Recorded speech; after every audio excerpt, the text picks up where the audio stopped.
नमस्कार. अन्नपूर्णा रेसिपीमध्ये सर्वांचं अगदी मनापासून स्वागत. आज आपण चमचमीत भरली मिरची बनवणार आहोत. त्यासाठी इथं 250 ग्रॅम मिरच्या घेतल्यात, अशा जाड्या लांबट आणि एकदम कमी तिखट. मिरच्या स्वच्छ धुवून पुसून घेतल्यात आणि आता कट करून घ्यायच्यात. आपल्याला अशा मधोमध चीर देऊन घ्यायची.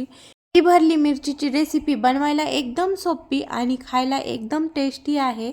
त्यासाठी रेसिपी संपूर्ण पहा. लगेच आता मसाला बनवायचा आहे आपल्याला. त्यासाठी इथं मी शेंगदाणे भाजून घेते. शेंगदाणे मस्त खरपूस असे भाजून घ्यायचे. ही मिरची बनवायला एकदम सोपी आहे, झटपट बनते, अगदी कमी मसाल्यात आणि सर्वांनाच खूप आवडेल अशा पद्धतीची. ते तर शेंगदाणे भाजून घेतलेत.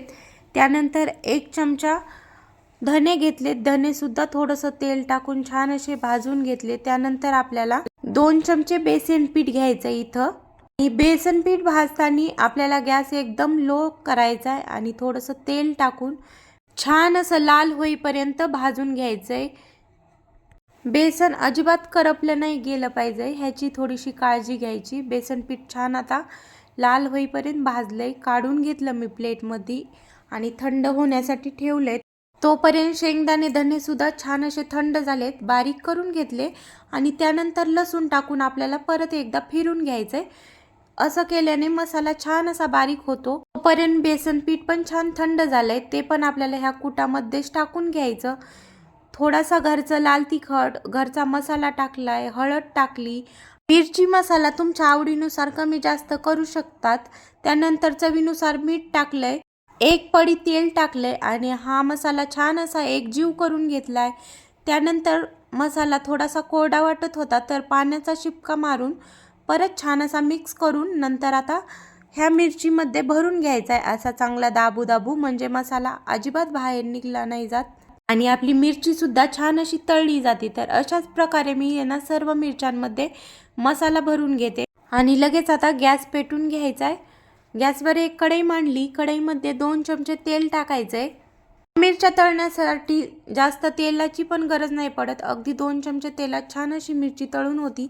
नंतर 1 चमचा जिरे टाकले. चिमूटभर हळद टाकली, कारण हळद आपण मसाल्यात सुद्धा टाकलेली आहे. नंतर मिरच्या टाकून घेतल्या आणि मिरच्या अशा छान आपल्याला मिक्स करून घ्यायच्या. नंतर झाकण ठेवून मिरच्या 3-4 मिनिट लो गॅसवरच शिजून द्यायच्या. 3-4 मिनिटानंतर पाहू शकता मिरच्या बऱ्यापैकी तळल्या गेल्या छान अशा. तर आपल्याला ह्या मिरच्या आता पलटून घ्यायच्या, म्हणजे दोन्ही साईडनी मिरच्या छान अशा शिजल्या जातात. आणि नंतर वरून थोडासा पाण्याचा शिपका मारून दिलाय. परत 3-4 मिनिटासाठी झाकण ठेवून मिरची लो गॅसवरच शिजून दिली आणि मिरची व्यवस्थित अशी शिजली गेली. आता आपल्याला गॅस बंद करायचा आहे. झटपटीत भरली मिरची तयार आहे. ही भरली मिरची आपण चपातीबरोबर भातासोबत खाऊ शकतो. बनवून पहा. रेसिपी आवडली तर लाईक, शेअर, सबस्क्राईब करा. पुन्हा भेटूया. धन्यवाद.